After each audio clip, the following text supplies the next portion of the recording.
চলে এসেছে আপনাদের ফার্মাসিস্ট। ছোট্ট আকারে জেনে নিন স্বাস্থ্য টিপস। আসসালামু আলাইকুম, কেমন আছেন সবাই?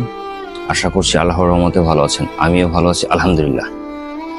আজকে যে বিষয়টা নিয়ে কথা বলবো খুব নর্মালি একটা বিষয়, খুব কমন একটা বিষয়। আজকের বিষয় হচ্ছে মুখে দুর্গন্ধ।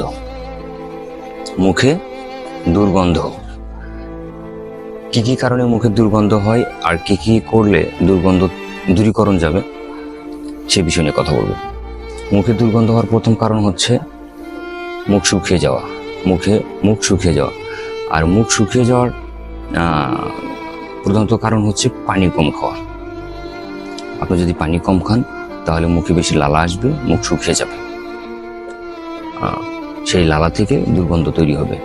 বেসিক্যালি আমরা রাত্রে ঘুমানোর পরে সকালে যখন ঘুম থেকে উঠি নর্মালি মুখে দুর্গন্ধ হয়, মুখ শুকিয়ে থাকে, মুখে লালা থাকে কিছু পরিমাণে। আপনি কি কি উপায়ে মুখে দুর্গন্ধ দূরীকরণ করতে পারবেন ছোট্ট আকারে বলার চেষ্টা করব। প্রথমত আপনাকে 2 বেলা ব্রাশ করতে হবে। 2 বেলা দাঁত ব্রাশ করতে হবে। 2 বেলা কখন? রাত্রে ঘুমানোর আগে, সকালে খাওয়ার পরে। আমরা বেসিক্যালি সেই অনেক আগে থেকে জেনে আসি সকালে ব্রাশ করি ঘুম থেকে উঠে, কিন্তু না, সেটা আমাদের ভুল ধারণা, সেটা আমাদের ভুল সিদ্ধান্ত।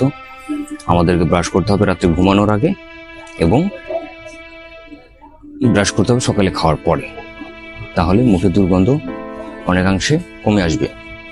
আর একটা বিষয় যেটা বললাম, অতিরিক্ত পানি খেতে হবে, পর্যাপ্ত পরিমাণে পানি খেতে হবে, মুখ যেন শুকিয়ে না যায়। আর অতিরিক্ত চা, কফি, সফট ড্রিঙ্কস খাওয়া যাবে না। খুব অল্প হারে চা, কফি খেতে হবে। মুখের লালা দূর করার জন্য আপনি চুইংগাম খেতে পারেন। চুইংগাম চিবাইলে মুখে লালা দূর হয়ে যায়, মুখ পরিষ্কার হয়। সেক্ষেত্রে চুইংগামের আবার প্রকারভেদ আছে। আপনি চিনি ছাড়া চুইংগাম খেতে হবে। এখন আপনি বলবেন চিনি ছাড়া কেন? হ্যাঁ, এখানে চিনির অনেক দোষ আছে, যে দোষের কারণে মুখে দুর্গন্ধ হতে পারে। ধরেন আপনি চিনি দিয়ে কিছু খাইলেন, চা, কফি বা চিনি চুইংগাম বা চিনি দিয়ে তৈরি অন্য খাদ্য খাইলেন।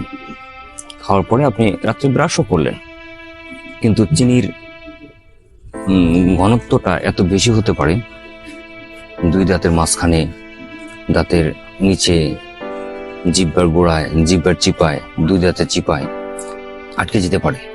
এখান থেকে অ্যাসিড তৈরি হতে পারে, দাঁত শিরশির করতে পারে। এই জন্য চিনি খাওয়া বাদ দিতে হবে, চিনি থেকে দূরে থাকতে হবে। চিনিযুক্ত খাবার কম খাওয়ার চেষ্টা করবেন, তাহলে মুখে দুর্গন্ধ অনেকাংশে কমে আসবে। 2 বেলা ব্রাশ করবেন, অবশ্যই 2 মিনিটে বেশি না, সর্বোচ্চ 2 মিনিট। 2 মিনিটে বেশি ব্রাশ করা যাবে না।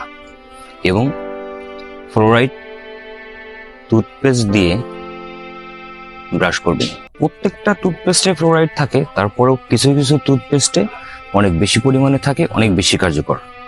অবশ্যই ভালো ডেন্টিস্টের পরামর্শে তা গ্রহণ করবেন। আর সবচেয়ে প্রধান যে কারণ, সবচেয়ে কঠিন যে বিষয়টা মুখে দুর্গন্ধ হওয়ার, সেটা হচ্ছে ধূমপান। এই ধূমপানের কারণে মুখে দুর্গন্ধ থাকে। ধূমপান জিনিসটাই দুর্গন্ধযুক্ত, তাই ধূমপান থেকে নিজেকে মুক্ত রাখার চেষ্টা করবেন, এড়িয়ে চলার চেষ্টা করবেন। তাহলে এই মুখে দুর্গন্ধ থেকে অল্পতেই মুক্তি লাভ পেতে পারেন। আর গ্যাসযুক্ত কোনো খাবার খাবেন না, কারণ গ্যাস হলেও মুখে দুর্গন্ধ হয়, গ্যাস মুখ দিয়ে বের হয়, দাঁত শিরশির করতে পারে। গ্যাসযুক্ত খাবার খাবেন না। নানান ধরনের রঙের শাকসবজি, যেগুলো সহজলভ্য বা বেশি ভিটামিন প্রোটিনযুক্ত, এই শাকসবজিগুলো খাওয়ার চেষ্টা করবেন। সবচেয়ে বড় কথা, আমিষ প্রোটিন এই যুক্ত খাবার খাওয়ার চেষ্টা করবেন।